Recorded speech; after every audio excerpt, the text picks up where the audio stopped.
Film industry నుంచి Telugu film chamber and Hyderabad police 3 months back మీ అందరికీ తెలుసు ఒక తెలుగు ఫిలిం ఇండస్ట్రీ నుంచి అడగగానే అప్పుడు సివి ఆనంద్ గారి ఆధ్వర్యంలో ఒక 3 months బ్యాక్ ఒక ప్రెస్ మీట్ చేయడం జరిగింది. అప్పుడు నార్త్ నుంచి ఎక్కడెక్కడి నుంచి ఉన్న వాళ్ళని పట్టుకొని ఒక మెసేజ్ పంపించారు police department.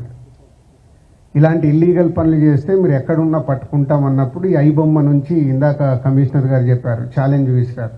So police department తలుచుకుంటే మీరు ఎక్కడున్నా ఇలాంటి ఇల్లీగల్ పనులు చేసి అటు సొసైటీకి, ఇటు గవర్నమెంట్కి, ఇటు ఫిలిం ఇండస్ట్రీకి మీరు ఇలాంటి తప్పు పనులు చేసినప్పుడు డిపార్ట్మెంట్ మీరు ఎక్కడున్నా తీసుకొని వస్తుంది.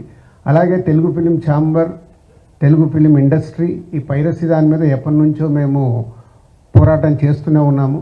సో ఇప్పుడు పోలీస్ డిపార్ట్మెంట్, తెలంగాణ గవర్నమెంట్, అలాగే ఇండియన్ గవర్నమెంట్ కూడా, కేంద్ర ప్రభుత్వం కూడా ఇప్పుడు ఈ పైరసీ దాని మీద చట్టాలు తీసుకొచ్చి ఎక్కడ ఇంకా ఫర్దర్గా ఇలాంటివి జరిగినప్పుడు చాలా సివియర్గా ఉంటుంది అని మీ అందరికీ, ఈ పైరసీ చేసే వాళ్ళందరికీ హెచ్చరిస్తున్నాం. అలాగే